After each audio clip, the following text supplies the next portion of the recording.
आज हमने पढ़ना है एटॉमिक कोलिजन। क्या पढ़ना है? Atomic collision. आवाज आनी चाहिए, नहीं तो मजा कहाँ आएगा। एटॉमिक कोलिजन कौन सा? Atomic collision. अभी लास्ट टाइम हमने पढ़ा था स्पेक्ट्रल सीरीज। क्या पढ़ी थी? स्पेक्ट्रल सीरीज पढ़ ली थी हाइड्रोजन के बारे में। देखो एटॉमिक कोलिजन से पहले थोड़ी सी कोलिजन की बात करते हैं। कितने प्रकार के कोलिजन होते हैं? 3 प्रकार के। कितने प्रकार के? 3 प्रकार। एक होता है परफेक्टली इलास्टिक कोलिजन। क्या होता है? एक होता है परफेक्टली इनइलास्टिक कोलिजन और एक होता है पार्शियली, या ऐसे आप बोल सकते हो, ये होता है पार्शियली इनइलास्टिक कोलिजन और एक होता है परफेक्टली इनइलास्टिक कोलिजन। क्या क्लियर? देखो सिंपल सी एग्जांपल है, अगर मैं एक बॉल लूं, क्या लूं, एक बॉल गिराऊं, सिर्फ ड्रॉप करूं और वापस यहां तक आ जाए, तो क्या कोई लॉस हुआ? क्या कोई लॉस? तो नो लॉस। एनर्जी में जो नो लॉस होता है उसको बोलते हैं परफेक्टली इलास्टिक कोलिजन। क्या बोलते हैं? और इसमें कोफिशिएंट ऑफ रेस्टिट्यूशन की वैल्यू होती है 1। कितनी होती है? इस ई को बोलते हैं कोफिशिएंट ऑफ रेस्टिट्यूशन, यानी velocity of separation divide by velocity of approach. अच्छा सर, बहुत खूब। पार्शियल इलास्टिक में क्या होता है? जो लॉस होता है,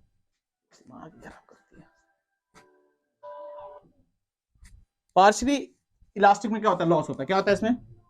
सम लॉस होता है। क्या होता है? Some loss. मतलब जो हम रियल लाइफ में देखते, देखो रियल लाइफ में ऐसा होता है क्या? बॉल गिराई, दोबारा यहां तक आ गई, ऐसा होता? बॉल गिराई तो क्या यहां तक आ जाती है? कुछ हीट में, साउंड में लॉस चले जाता है। तो ये रियल लाइफ का, यानी इसमें कुछ लॉस होता है, इसमें कुछ लॉस होता है।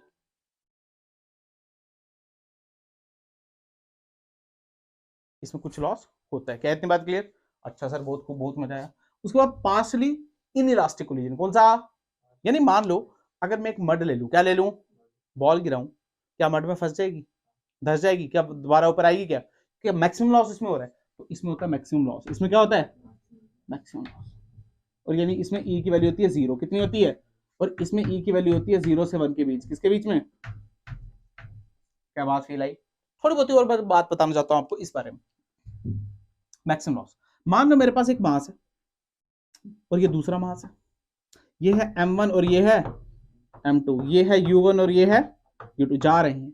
मान लो किसी कारणवश u is greater than u2, u1 किससे बड़ी है? u2 से, तो क्या टक्कर होगी? हाँ, ये पास पास जाएगा, टक्कर होगी। अगर मैं बोल रहा हूं कि मैक्सिमम लॉस की कंडीशन है, कौन सी कंडीशन है? तो ये दोनों साथ में हो जाएंगे, m और एक ही वेलोसिटी चलेंगे चिपक के, जिसके वेलोसिटी को बोलेंगे v। क्या बोलेंगे? यानी इनकी वेलोसिटी का सेपरेशन 0 हो जाएगी। क्या हो जाएगी? आप ऐसे समझ सकते हो, मान लो एक बॉल है, पीछे से मैं गोली मारूं और बोलूं गोली एम्बेड होगी, तो क्या गोली और बॉल्स के साथ में चलेंगी, सेम वेलोसिटी से चलेंगी? ये वो वाला केस, यानी मैक्सिमम लॉस वाला केस। कौन सा केस? ये थोड़ा सा, ये पढ़ने के लिए थोड़ा बहुत आपको ये आना चाहिए। क्या थोड़ा बहुत समझ आया? पक्का? अब स्टार्ट करेंगे अपना एटॉमिक कोलिजन। ठीक है सर, खूब, बहुत मजा आया बाबा। वैसे सरफेस की प्रॉपर्टी होती है वैसे, पर चलो कोई बात नहीं। एटॉमिक कोलिजन,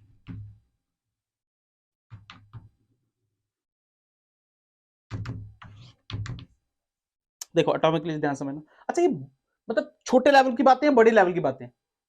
छोटे लेवल। एटॉमिक कोलिजन कैसा कोलिजन है? रियल लाइफ कोलिजन है, एटॉमिक कोलिजन है। तो मान लो यहाँ पे एक न्यूट्रॉन पड़ा है, क्या पड़ा है, और यहाँ पे पड़ा है एक एच एटम। कैसा एटम? जो कि ग्राउंड स्टेट में। कैसे स्टेट में? अच्छा, फील करो, ये है एक न्यूट्रॉन। क्या है ये? हाइड्रोजन के पास कितने न्यूट्रॉन होते हैं? 1 2 0। एक भी होता, पर इलेक्ट्रॉन तो होता है, और एक प्रोटॉन भी होता है। तो आप ऐसे बोल सकते हो, इसका मास अगर m है तो सिमिलरली इसका मास भी m है, क्योंकि इलेक्ट्रॉन से कोई फर्क ज्यादा पड़ने वाला, थोड़ा सा ज्यादा होता है, पर चलो हम मान सकते हैं। क्या क्लियर? अच्छा सर, बहुत खूब। और मान लो इसकी इनिशियल स्पीड है v0। कितनी स्पीड है? और काइनेटिक एनर्जी है k। कितनी है? यानी ये क्या रेस्ट पे पड़ा? हाँ, इसको हमने ऐसे करके, न्यूट्रॉन ऐसे करके किया। फील करो, जब इसके साथ टक्कर करेगा, अगर मैं मैक्सिमम लॉस की कंडीशन पूछूं, क्या पूछूं? Maximum loss. तो मैक्सिमम लॉस के लिए हमको पता है क्या, ये दोनों साथ में ऐसे हो जाएंगे, ये m और ए m क्या v से चलेंगे? नहीं चलेंगे? बिल्कुल। अरे ऐसे ही होगा? नहीं होगा? बिल्कुल मैक्सिमम लॉस। अगर ध्यान से देखो, मैं अगर देखना चाहूं लॉस कितना है तो आराम से निकाल सकते हैं। सुनो ध्यान से, हम क्या करते हैं, मोमेंटम कंजर्व कर देते हैं। क्या कर देते हैं?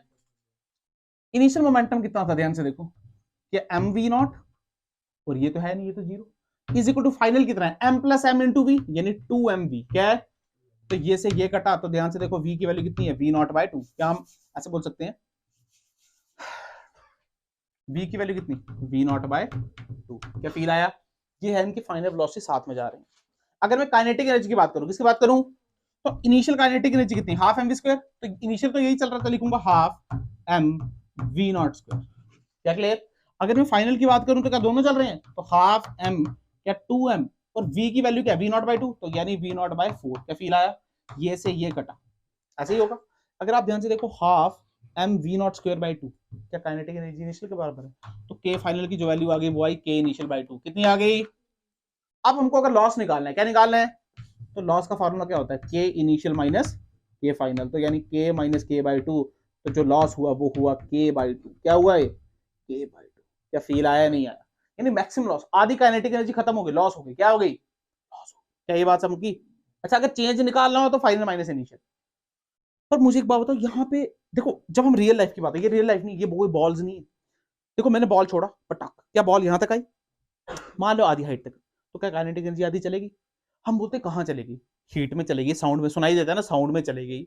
पर यहाँ पे क्या, ये तो एटॉमिक कोलिजन है, कौन सी हीट कौन सी साउंड, कौन सा स्ट्रेस लॉस, कोई इसमें ये वाला कोई भी लॉस है, इसमें एक ही लॉस पॉसिबल है, ध्यान समझो। मान लो काइनेटिक एनर्जी कुछ भी है, क्या आधी लॉस हो रही है, ये क्या ग्राउंड स्टेट में पड़ा है, तो ये क्या एब्जॉर्ब करके एक्साइटेड स्टेट में जा सकता है, यही पॉसिबिलिटी है, और कोई पॉसिबिलिटी। अरे यार एटम में, एक एटम में कौन सी हीट बनेगी, कोई हीट बनने का कोई कोई लॉजिक, कौन सा लॉस है, कौन सा साउंड लॉस, कोई इसमें लॉस होना, यानी इसमें जो ये लॉस पॉसिबल है, क्या ये एक्साइट होने में काम आएगा, एक्साइटेशन में काम हो सकता है, और कहीं काम इसका जा नहीं सकता। अगर ध्यान से देखो हमको पता है यार, क्या ये हाइड्रोजन, क्या ये इलेक्ट्रॉन, ये ऐसे मान लो ये इलेक्ट्रॉन यहाँ ग्राउंड स्टेट में कहां पे है, तो क्या यहाँ पे जा सकता है, नहीं जा सकता, आगे भी जा सकता है, आगे भी जा सकता है, नहीं यही जा सकता है, और कोई पॉसिबल है ही नहीं, और कोई पॉसिबिलिटी नहीं है। तो देखो ध्यान सुनना, maximum loss k/2, maximum loss, थोड़ी बात करते हैं हाइड्रोजन की, तेरे को पता है ये 1 ये 2 ये 3 और ये 4, ये n इज इक्वल टू 1 ये 2 ये 3 और ये, इसको क्या बोलते हैं, इसको जोर से बोलो, ग्राउंड स्टेट, ये फर्स्ट एक्साइटेड, ये अगर मैं एनर्जी की बात करूं तो एनर्जी कितनी है, -13.6 इलेक्ट्रॉन। हाइड्रोजन की बात कर रहा हूं, किसकी बात, यहाँ कितनी, -3.4, यहाँ -1. तो यहाँ पे -0. सब जानते हैं ना यार, सब जानते नहीं जान। अगर फील करो, अगर हमारा इलेक्ट्रॉन ग्राउंड स्टेट में कहाँ है, तो क्या वो एनर्जी लेके पहले इधर जा सकता है, हाँ जा सकता है, पर उसको एनर्जी लेनी पड़ेगी, देनी पड़ेगी, लेनी पड़ेगी, कितनी लेनी पड़ेगी, ध्यान से देख, तो क्या 10.2 इलेक्ट्रॉन वोल्ट लेनी पड़ेगी। अच्छा क्या हमारा इलेक्ट्रॉन यहां नहीं जा सकता, क्या जा सकता है, पर कितनी एनर्जी लेनी पड़ेगी, क्या 12.09 या 1 इलेक्ट्रॉन ऐसे बोल सकता हूं, इतनी लेनी पड़ेगी। क्या यहां भी जा सकता है, फिर कितनी लेनी पड़ेगी, 12.75, अरे लेनी पड़ेगी, नहीं लेनी पड़ेगी। इसका मतलब मिनिमम एनर्जी मेरा इलेक्ट्रॉन कितनी ले सकता है, 10.2, इससे कम तो वो ले ही नहीं सकता, इससे कम ले सकता है वो। अब फील करो, मैंने आपको बताया बोहर ने फिक्स किया, अगर मैं इसको 10 दूंगा, क्या ये एक्साइट होगा, क्या 9 पे एक्साइट होगा, क्या 11 पे होगा, ये मिनिमम कितने पे होगा, 10.2 पे, कितने पे, तो ये क्या मिनिमम एनर्जी इतनी चाहिए। तो ध्यान से देख, k/2 इज इक्वल टू क्या 10/2, तो काइनेटिक एनर्जी की वैल्यू कितनी आई, 20.4 इलेक्ट्रॉन, कितनी आई 20.4 इलेक्ट्रॉन। यानी अगर आपका न्यूट्रॉन 20.4 से जा रहा है, अगर 20 पॉइंट है तो हो सकता है कि ये एब्जॉर्ब करके यहां पे चले जाए। तो फील आया, आपका लॉस कहां गया, आपका लॉस एक्साइटेशन में चले गया। क्या कोलिजन समझ आया, थोड़ा बहुत समझ आया, नहीं आया। अब इसमें पॉसिबिलिटी है कि इलास्टिक कोलिजन कौन सा नहीं कोलिजन, वो सीखना है। पर क्या ये बात समझ आई, अब फील करना है यार, देख 20.4 का अगर तू फेंकेगा, अगर मान ले काइनेटिक एनर्जी है तो आधी तो गायब हो जाएगी, तो आधी कितनी, इसका आधा कितना है, क्या 10.2, तो क्या 10.2 ले सकता है, हाँ तो ये पॉसिबिलिटी है। अब फील कर, मैं तेरे को कंडीशन देता हूं, सुन पहली condition, k is less than 20.4 electron volt.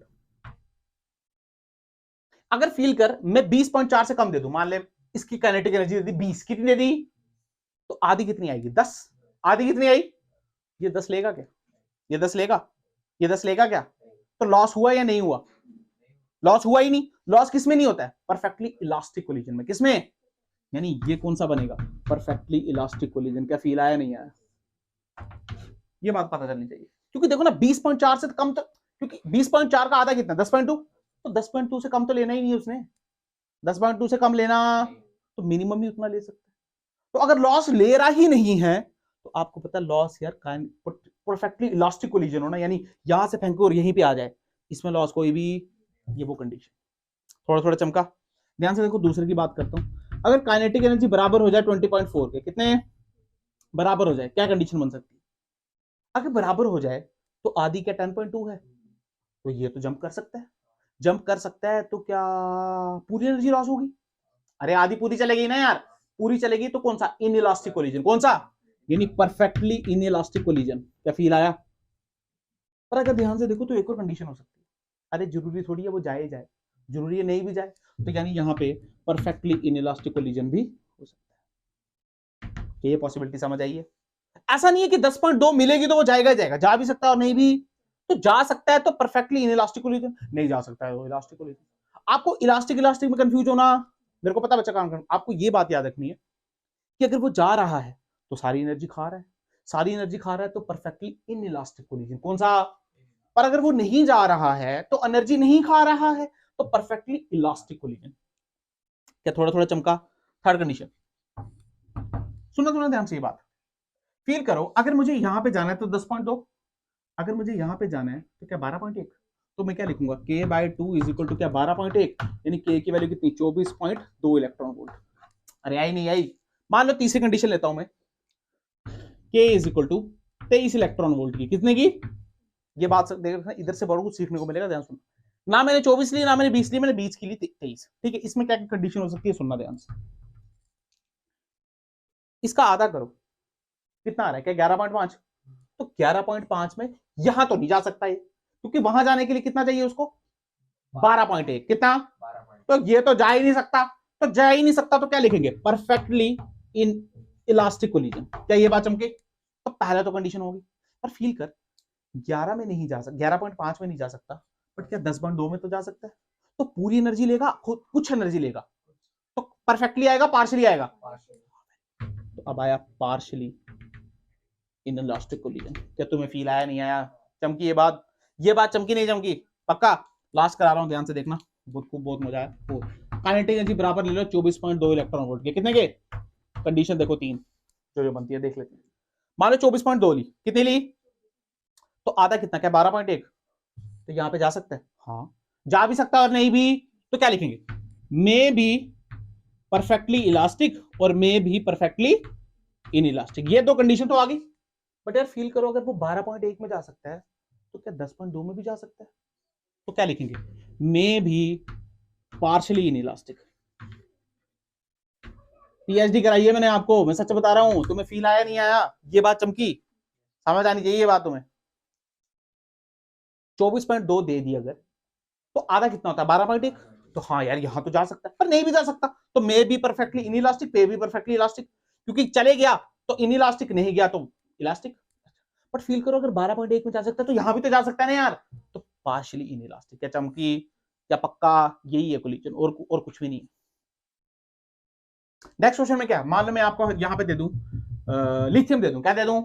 Lithium दे दूं। मैं आपको हीलियम दे दूं, क्या दे दूं? क्या मास में फर्क आएगा? मास में फर्क आया तो काइनेटिक एनर्जी में फर्क आएगा? तो क्या ये वैल्यूज भी चेंज होंगी? बेसिकली इसका फॉर्मूला क्या होता है? -13.6 क्या जेड स्क्वायर। तो क्या यहाँ भी चेंज होगा? तो क्या कुछ यहाँ पे चेंज होगा? तो क्या कुछ यहाँ पे भी चेंज हो जाएगा? तो क्या दिक्कत हो जाएगी? कर पाओगे नहीं कर पाओगे?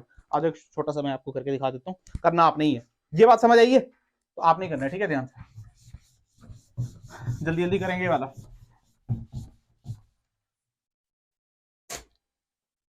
देखो ध्यान से, मान लो यहाँ पे न्यूट्रॉन, क्या है हमारे पास? न्यूट्रॉन। वेलोसिटी है इसकी v0, कितनी? मास इसका है, मास इसका हमने किसको दे मारा है? हमने दे मारा ये हीलियम को। कितने को? हीलियम का मास कितना? 4m। कितना? तो मैक्सिमम काइनेटिक एनर्जी लॉस क्या हो सकता है? क्या दोनों साथ में चले, m और 4m और v से चले? कितने चले? तो मोमेंटम कंजर्व कर दो। ध्यान से देखो, mv0 इज इक्वल टू क्या 5mv। तो ध्यान से देखो v की वैल्यू कितनी आ गई? v0/5 कितनी आ गई? अगर मास वगैरह सेम है तो हम सीधे लिख सकते हैं, अगर काइनेटिक एनर्जी इनिशियल है तो k फाइनल कितनी हो जाएगी? k फाइनल हो जाएगी k इनिशियल/5। कितनी हो जाएगी? अरे हो जाएगी नहीं हो जाएगी? 5 गुना कम हो जाएगी। वेलोसिटी पे डिपेंड करती है ना। करके दिखा दूं क्या? पता चल गया ना? अच्छा, इसकी काइनेटिक एनर्जी निकालना क्या आ जाएगी? Half mv²। इसकी निकालोगे क्या आ जाएगी? हाफ 5m इंटू v का स्क्वायर, v0 की वैल्यू गिवन है, तो वैल्यू आपके पास यही आ जाएगी। तो ध्यान से देखो, अगर k लॉस की वैल्यू, लॉस कितना होता है? k initial minus k final, तो क्या लिखूं? k initial minus k final by 5, तो आंसर आ गया 4k/5। कितना आ गया? तो ये है मैक्सिमम लॉस, 4k/5। कितना? तो ध्यान से देखो, हीलियम है, क्या है ये? तो बनाओ हीलियम, 1 2 3 और 4, ये 1 ये 2 और ये 3 और ये, अगर हीलियम है तो ध्यान से देखो इसकी एनर्जी कितनी है, इसकी एनर्जी है -13.6 जेड स्क्वायर इलेक्ट्रॉन वोल्ट।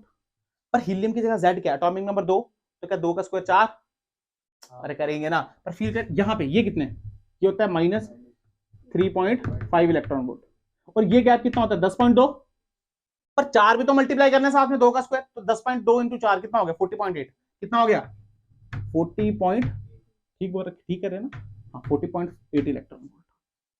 अभी तुम्हें आया नहीं, यानी 40.8 से कम तो लेगा ही नहीं है। अरे फील कर, ये वैल्यू हाइड्रोजन के लिए कितनी होती है 10.2, कितनी होती है, पर जेड स्क्वायर भी तो है, तो 2 का स्क्वायर इंटू 10.2, 10.2 इंटू 4 क्या 40.8, ये कितनी है 12.1, कितनी है, पर इसके लिए क्या 4 से मल्टीप्लाई करना पड़ेगा, तो 12.1 इंटू 4 क्या 48.4, ये कितना आएगा 48. यानी ये मिनिमम कितने वो ले सकता था, मिनिमम 10.2, कितनी, ये मिनिमम कितनी ले सकता है 40.8, कितनी, तो ध्यान से देख यहां से क्या लिखेंगे 4k/5 इज इक्वल टू 40.8, ध्यान से देखो ये कटा 10.2 से, तो k की जो वैल्यू आ गई वो आई 51 इलेक्ट्रॉन वोल्ट, कितनी आ गई, ये मिनिमम है, क्या ये, यानी अगर इस काइनेटिक एनर्जी का आप न्यूट्रॉन फेंकोगे तो ये यहां पे जंप करेगा। यानी अगर मैं आपको केस बताऊं, केस फर्स्ट मैं बोलता हूं आपके पास जो काइनेटिक एनर्जी है वो लेस देन है 51 इलेक्ट्रॉन वोल्ट से, कितने से, इससे कम है, इससे, तो क्या वहां पे जाएगा ये जाएगा। अच्छा इसको डिवाइड बाय 2 करके मत देखना कि सर उधर आधी होनी चाहिए 25.5, ऐसा नहीं है, क्योंकि वो बटे 4 है, क्या है वो, अरे ये 4k/5 है, उधर क्या आ रहा था k/2, उधर काइनेटिक एनर्जी आधी लॉस हो रही थी, कितनी, यहाँ पे 4k/5, चमका नहीं चमका, तो ध्यान से देखो अगर ये है तो यहाँ पे क्या आ जाएगा बताओ, परफेक्टली पार्शियली इलास्टिक इनइलास्टिक क्या आएगा आप बताओ, ये जा ही नहीं सकता भाई, जा नहीं सकता तो कोई लॉस है, वेरी गुड, परफेक्टली इलास्टिक जा ही नहीं सकता, लॉस ही नहीं कर सकता, मिनिमम इतनी तो चाहिए चाहिए। अब फील कर दूसरा केस लूं, अगर बराबर कर दूं तो बता, जल्दी बोल, जा भी सकता है और, तो परफेक्टली इलास्टिक कोलिजन और परफेक्टली क्या दिक्कत है यार, तुम्हें आया नहीं आया, अभी आया ना। अच्छा मान ले अगर मैं 48.4 ले लूं, तो ध्यान से देख 4k/5 इज इक्वल टू 48.4, ये कितने से करेगा, क्या 12.1 से, तो k की वैल्यू कितनी है 12×5 = 60, कितनी वैल्यू आ गई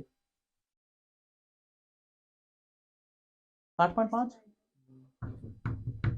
मान लो ये आ गई। अब सुन ध्यान से, अगर मैं वैल्यू देता तेरे को k is equal to 55 electron volt, कितने की, सुनो ध्यान से, 55 दे, कितनी दे दी, क्या 55, अगर ये होता तो ये यहां जा पाता, क्या ये यहां पे जा पाएगा, कि जा, तो पहला केस आ गया परफेक्टली इलास्टिक कोलिजन, जा ही नहीं पाया, नहीं जा पाया ना, तो मे भी लगा देंगे, क्या लगा देंगे मे भी, पर फील कर 55 वाला यहां नहीं जा पाया, पर यहां तो जा सकता है, क्योंकि यहां जाने के लिए क्या 51 चाहिए, तो यहां पे क्या आ जाएगा मे भी पार्शियली, तुम्हें आया ही नहीं, अरे आया नहीं आया, अब आप बथेरे सवाल कर सकते हो, रटना नहीं है कि हर बार k/2 आएगा, वो उस केस में था वैसा, क्योंकि एनर्जी k/2 लॉस हो रही थी, पर यहाँ पे k/2 लॉस नहीं, यहाँ पे k-k/5 है, तो 4k/5 है, वहां पे k/2 था ना, यहाँ पे 4k/5, क्या समझ आ गया, पक्का ऐसे कर पाओगे, ये था आपका एटॉमिक कोलिजन, ये क्या था एटॉमिक कोलिजन। अब इसी के साथ एक टॉपिक आता है, उसको हम बोलते हैं रिकॉइल स्पीड, क्या बोलते हैं, मजल स्पीड वगैरह कुछ भी, मजल स्पीड, रिकॉइल स्पीड। देखो रिकॉइल स्पीड कैसे, ध्यान समझना, आप ऐसे समझो कि मैं हाइड्रोजन एटम हूं, मैं क्या हूं हाइड्रोजन एटम, मैं क्या हूं, और मैं एक्साइट होके फर्स्ट ग्राउंड स्टेट में, मतलब फर्स्ट एक्साइटेड स्टेट में बैठा हूं, कहां बैठा हूं, यानी n = 2 पे बैठा हूं, ग्राउंड स्टेट से ऊपर बैठा हूं, ठीक है।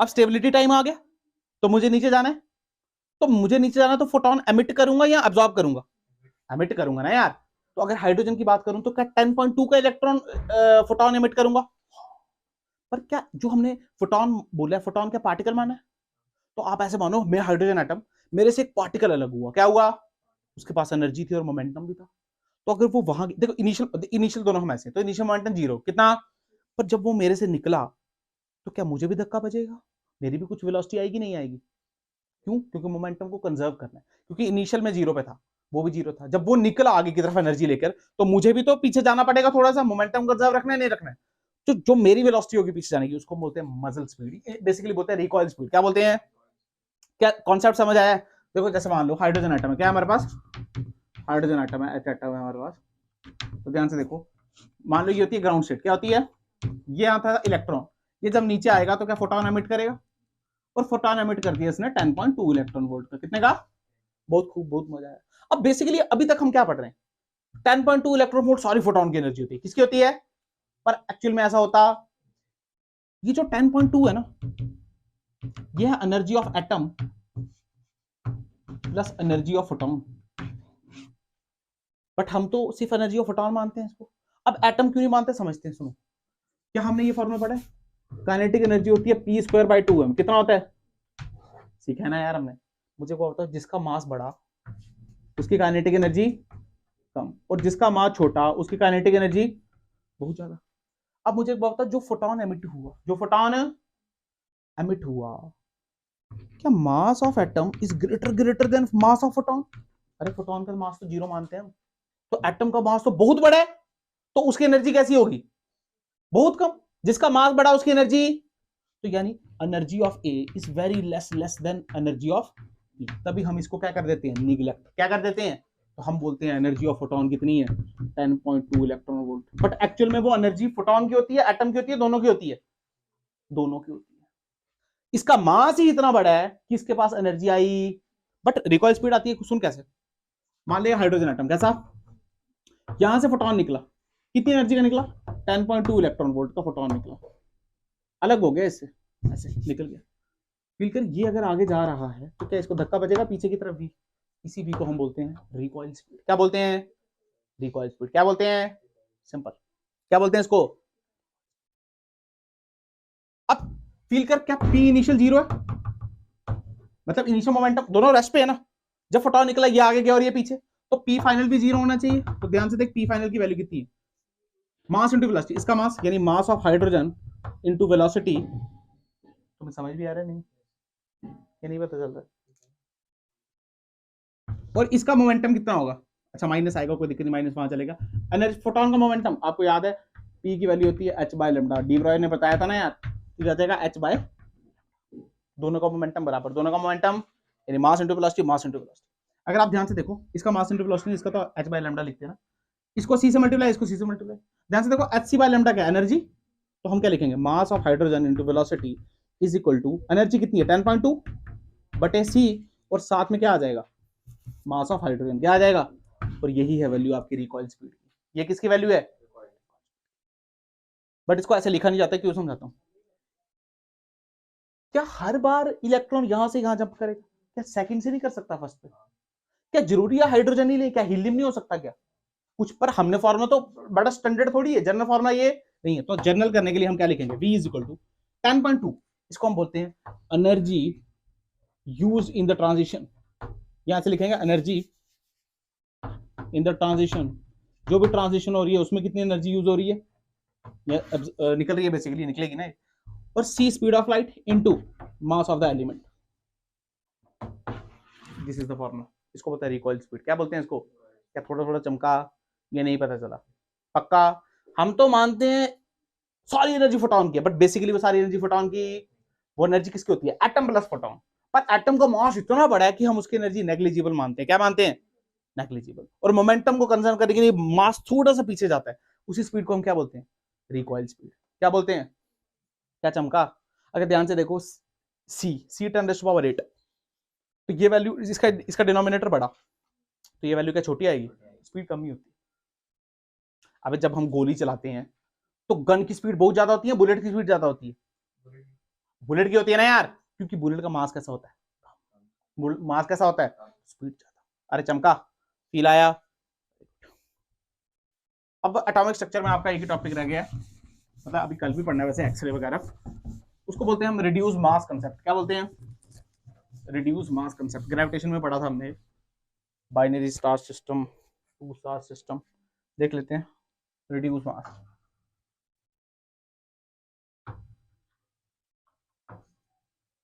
अच्छा देखो, एक कॉन्सेप्ट है, क्या है ये concept? Concept like pseudo force. Concept like, क्या सूडो फोर्स के बिना सॉल्व नहीं की जा सकती फिजिक्स? की जा सकती है, बट वो क्या करती है, हेल्प करती है। क्या करती है? एक कॉन्सेप्ट है वो भी, ये भी क्या बेटा है, कॉन्सेप्ट। क्या है ये? बेसिकली आप ऐसा मानो कि, देखो फील करो, हम अभी तक क्या पढ़ रहे हैं, मैं यहां से बताता हूं, हम अभी तक पढ़ रहे हैं, बोहर ने जो जो भी हम सब कुछ पढ़ रहे हैं, हम पढ़ रहे हैं न्यूक्लियस यहाँ पे होता है और इलेक्ट्रॉन ऐसे घूमते हैं, ऐसे ही हो रहा है, अभी तक ऐसे ही हो रहा है ना। ये देखो यहाँ पे क्या है, न्यूक्लियस, यहाँ पे क्या है, और यहाँ पे क्या घूम रहा है, इलेक्ट्रॉन। ये है न्यूक्लियस और यहाँ पे क्या है, इलेक्ट्रॉन। क्या इसके आगे बदल घूम रहे हैं, क्या न्यूक्लियस घूम रहा है? इस बार न्यूक्लियस को रेस्ट पे माना है, क्या माना है, रेस्ट पे। हमने न्यूक्लियस को किस में माना है, रेस्ट पे। और यही घूम रहा है और इसकी फोर्सेस बैलेंस की थी, याद करो मैंने फोर्सेस बैलेंस की थी के, मान लो ये जेड ही है तो ये आ जाएगा जेड ई, तो के Q1 Q2 बटे r square is equal to m omega square r. अरे याद है तुम्हें, नहीं याद? मान लो ओमेगा से घूम रहा है, कैसे घूम रहा है, m v square by r लिख दे, एम ओमेगा स्क्वायर आर, एक ही बात है, ये सब याद है। और एंगुलर मोमेंटम भी हमने लिखा था, याद करो तो हमने लिखा था m v r is equal to n h over 2 pi, और v को पता है, अब हम बोलते हैं आर ओमेगा, क्या लिखते हैं, तो यहां से देखो ये कितना आ जाएगा, ये आ जाएगा m omega r square is equal to n h over 2। लिखते हैं, ऐसे नहीं लिखते हैं, पर देखो एक्चुअल में ऐसा नहीं है। सुनो, एक्चुअल में होता क्या है कि यार न्यूक्लियस का भी कुछ मास है और इलेक्ट्रॉन का भी कुछ मास है। तो मान लो, आपको मैं ऐसे समझाता हूं कि मान लो ये प्लस है, ये क्या है, और यहां पे है इलेक्ट्रॉन, और यहां पे है हमारा ये ले लो प्लस, और यहां पे ले लो इलेक्ट्रॉन। क्या ले लो यहाँ पे, ये है मास ऑफ न्यूक्लियस और ये मास ऑफ इलेक्ट्रॉन। अब मुझे एक बात बताओ, मास किसका बड़ा है, इसका बड़ा है, इलेक्ट्रॉन का बड़ा है, न्यूक्लियस का बड़ा, किसका बड़ा, बहुत बड़ा है या बहुत छोटा, मतलब कम बड़ा या ज्यादा बड़ा, ध्यान से सोचो, ज्यादा बड़ा। कैसा बड़ा, तगड़ा बड़ा। तो फील करो, सेंटर ऑफ मास का कांसेप्ट समझते सब, सेंटर ऑफ मास वहां जहां मानते हैं सारा मास इधर ही है, ऐसा पॉइंट जहां हम क्या मानते हैं, सारा मास है। हमारे लिए सेंटर ऑफ ग्रेविटी और सेंटर ऑफ मास सेम होते हैं, क्योंकि जी हमारे हाइट के हिसाब से चेंज है, पर एक्चुअल में होता है, बट एक्चुअल में हम मानते हैं अरे जी कितना ही चेंज हो जाएगा, छोटा जी आपको पता है, ऊपर जाओ तब भी घटता है, नीचे जाओ तब भी घटता है, कोर में 0 होता है। बट हमारे लिए दोनों चीजें बराबर। हम देखते हैं ना, कभी पेन को ऐसे करके उठा लेते हैं, या किसी स्टिक को एक उंगली से उठा लेते हैं या घुमाते हैं, that is your centre of mass. क्या, कौन सा होता है वो? अब फील करो, एक बड़ा मास एक छोटा मास, सेंटर ऑफ मास किस साइड आएगा, इस साइड या इस साइड? सेंटर ऑफ मास किसकी तरफ आता है, प्लस प्लस माइनस की तरफ नहीं आता है सेंटर ऑफ मास। बाहरा मास कहाँ है, बाहरी कहाँ है, क्या यहाँ पे आएगा, सेंटर ऑफ मास यहाँ पे आएगा नहीं है। मान लेते हैं थोड़ी देर के लिए सेंटर ऑफ मास यहाँ पे आया, क्लियर है? अगर सेंटर ऑफ मास यहाँ पे आया तो ध्यान से सोचो, अब इनकी मूवमेंट कैसे होगी, ये सेंटर ऑफ मास, अब इलेक्ट्रॉन बोलेगा मैं भी सेंटर ऑफ मास के अराउंड घूमेगा, तो ये देखो ये भी घूम रहा है,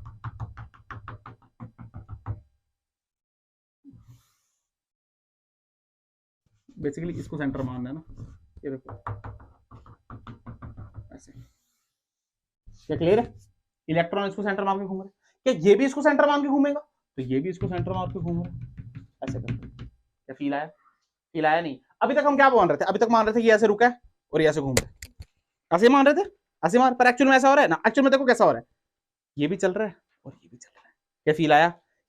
सेंटर ऑफ मास दोनों का है एक ही जगह पे, बट ये उसी का रोटेशन कर रहा है सेंटर ऑफ मास का, और ये भी उसी का कर रहा है। क्या फील आया? एक्चुअल में ऐसा हो रहा है, पर हम क्या इसको रेस्ट पे मानते हैं, इसको रेस्ट पे मानते हैं, क्यों मानते हैं? सुनो, फील करो कि जो मास ऑफ न्यूक्लियस है वो बहुत बहुत बड़ा है मास ऑफ इलेक्ट्रॉन से, बहुत बड़ा है। तो फील करो, अगर ये प्लस है और ये इलेक्ट्रॉन है, तो इसका सेंटर ऑफ मास कहीं बिल्कुल इधर आएगा इसके पास में, तो इसको तो बीच में ही घूमना पड़ रहा है, पर इसको यहाँ पे बना दो, इसको तो यहीं पे घूमना पड़ रहा है, बट इसको क्या इधर ही बिल्कुल पास में, तो ऐसे हम मान लेते हैं कि ये रेस्ट पे, किस पे, क्योंकि ये बहुत पास बनता है, क्योंकि इसका मास बहुत ज्यादा, मास बहुत ज्यादा, तो ये खींच लेता है वहां पे। क्या बात चमकी, थोड़ा समझ आया? अगर आप ध्यान से देखो, प्लस की और ई की इस दूरी को मैं बोलता हूं आर, क्या बोलता हूं, इस दूरी को मैं बोलता हूं R1, और ये दूरी को बोलता हूं मैं R2, क्या बोलता हूं? अगर मैं R1 की वैल्यू निकालूं, किसकी वैल्यू निकालूं, तो आपको पता फॉर्मूला होता है M1 R1 plus M2 R2 divide by M1 plus M2। अगर इसी को ओरिजिन मानूं तो ये 0 हो जाएगा, तो बचा क्या, बचे ये बचा मास of electron divide by Me plus Mn। क्या ये बात चमकी? वैसे अगर मैं R2 निकालूं, क्या निकालूं, M1 plus M2, M1 R1 plus M2 R2, तो R है ना, बीच में दूरी R है। अच्छा मैं यहां से देखूं तो दूरी तो आ रही है, बट अब क्या मास ऑफ इलेक्ट्रॉन को 0 मानना पड़ेगा, तो क्या लिखेंगे, MnR divide by Me plus, क्या निकाला? एक काम करो, फोर्सेस बैलेंस कर दो, फोर्सेस क्या कर दो, मान लो ये ओमेगा से घूम रहा है, किससे घूम रहा है, तो क्या लिखेंगे, के मान लो ये जेड ई है, तो क्या लिखेंगे, जेड ई और e divide by are square, r इनके बीच में, r square is equal to m omega square r. सुनना ध्यान से, mass of electron omega square, r क्या लिखेंगे, आर लिखेंगे। अब इलेक्ट्रॉन जहां चक्कर लगा रहे हैं, फील करो, हम क्या इसको रेस्ट पे मान रहे थे, तो इलेक्ट्रॉन तो इसके चक्कर लगा रहा था, पर अब ऐसा नहीं हो रहा। अब इलेक्ट्रॉन आर पे चक्कर लगा रहा है, मतलब क्या इलेक्ट्रॉन आर टू पे चक्कर लगा रहा है, तो हम क्या लिखेंगे, आर टू। क्या ये बात चमकी, क्योंकि अब ये आर टू का चक्कर लगा रहा है और ये आर वन के चक्कर लगा रहा है, अब दोनों अलग अलग चक्कर लगा रहे हैं। चमकी, उसमें उसमें उसमें न्यूक्लियर चक्कर है, तो हम ध्यान से देखो तो क्या लिख सकते हैं, ध्यान से बिल्कुल ध्यान से देखना, ये इक्वेशन बन गई, क्या इक्वेशन बन गई, पर क्या आर टू की वैल्यू हम यहां से पुट कर सकते हैं, तो ये इक्वेशन बनी K Z E square divide by are square is equal to M E omega square, R two की value M N R divided by M N plus M E, और इसको मैं बोल सकता हूँ K Z E square R square is equal to M E M N divide by M N plus M E omega square R. कैसे बोल सकता हूँ, कैसे बोल सकता हूँ, अब रिड्यूस मास सिखाऊंगा, ये बात समझ आई, समझ आई। अच्छा, एक काम करो, इसको कंपेयर करो इस equation, K Z E square R square, K Z E square R square, जहां पे मास ऑफ इलेक्ट्रॉन है, ये देखो omega square R, omega square R, जहां पे मास ऑफ इलेक्ट्रॉन है वहां पे क्या ये वाली चीज आ रही है, यानी मास ऑफ इलेक्ट्रॉन किसके बराबर है, m E M N divide by m e plus m n. इसी टर्म को हमने बोला म्यू, क्या बोला इसी को, और इसी को बोला रिड्यूस मास, क्या बोला गया।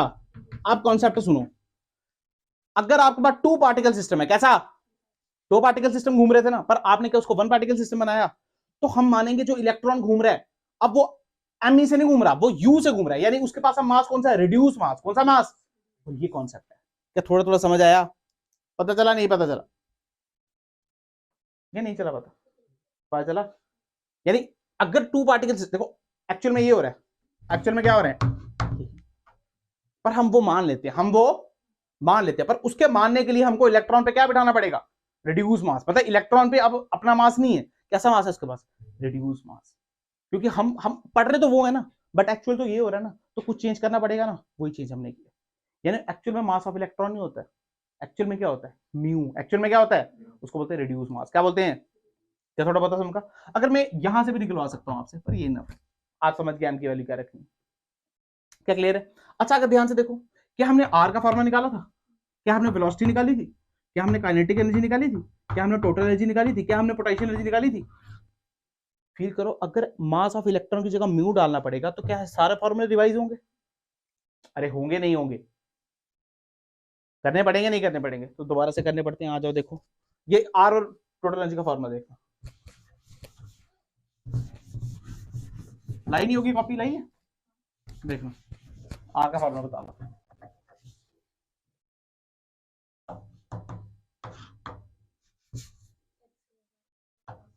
जोर से बोलो,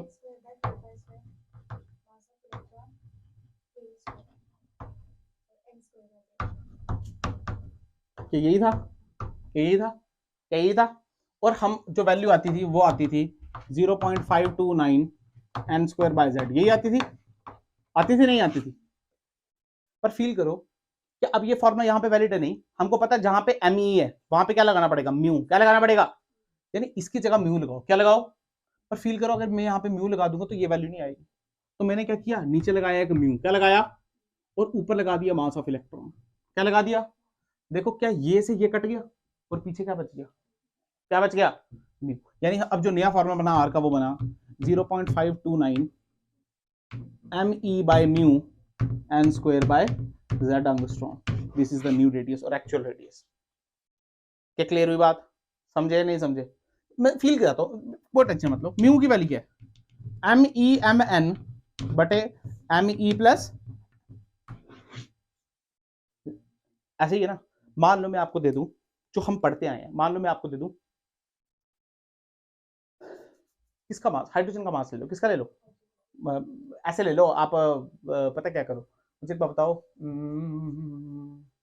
हाँ ऐसे करो, मान लो मास ऑफ न्यूक्लियस बहुत बहुत बड़ा है आपके मास ऑफ इलेक्ट्रॉन से, जो कि हम केस पढ़ते ही हैं, अजम्पशन है, तो क्या मास ऑफ न्यूक्लियस बहुत बड़ा है, तो ध्यान सुनो, अगर ये बहुत बड़ा है तो यार इसको क्या निगलेक्ट कर सकते हैं, तो एम एन और एम एन कट गया, म्यू की वैल्यू कितनी आ गई, एम ई, क्या वही पढ़ रहे थे वहां पे, देखो एम ई से एम ई कट गया, क्या यही आंसर आ गया, क्या समझ रहे हैं? मतलब जो हम पढ़ते हैं, जो अभी तक हम पढ़ रहे थे, अजम्पशन था, वो क्या था? वो एक्चुअल फॉर्मूला ये रिड्यूस मास वाला। पर न्यूक्लियस का मास इतना बड़ा है, इतना बड़ा है कि हम उसको कंसीडर करते ही नहीं है, कंसीडर, बट एक्चुअल में क्या है वो है। हाँ, क्यों समझाता हूं मैं, एग्जांपल लेता हूं, फील आएगा आपको। मान लो उसने बोला मैंने एक पॉजिट्रॉन बनाया है क्या, एक पॉजिट्रॉन की कहानी चल रही है, ए प्लस की। पॉजिट्रॉन मतलब जिसका चार्ज किसका होता है? इलेक्ट्रॉन का। चार्ज किसका? नहीं, चार्ज होता है प्रोटॉन का। मास किसका होता है? इलेक्ट्रॉन का। मास किसका होता है? इलेक्ट्रॉन। सुनना ध्यान से, फील क्या है। मान लो उसे बोला एक पॉजिट्रॉन बनाया जिसका जो मास है, जिसका जो वो 2 गुना इलेक्ट्रॉन के मास है, वो चार्ज प्रोटॉन का। चार्ज प्रोटॉन का, जैसे फील करो कैसे, ये प्लस और ये बनाया इलेक्ट्रॉन। ये प्लस क्या है? 2m, और ये क्या है बेटा? m। ऐसे ही है। मुझे बता, इसका मास बहुत बड़ा है इलेक्ट्रॉन से या कम बड़ा है? इसका मास बहुत बड़ा है, कम बड़ा है?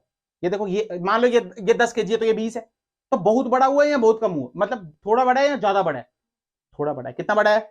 यानी अब हम इसको स्टेशनरी मान, तो इनका सेंटर ऑफ मास मानना पड़ेगा। तो ध्यान से देखो, इसका सेंटर ऑफ मास मानेंगे ये, इस पॉइंट को।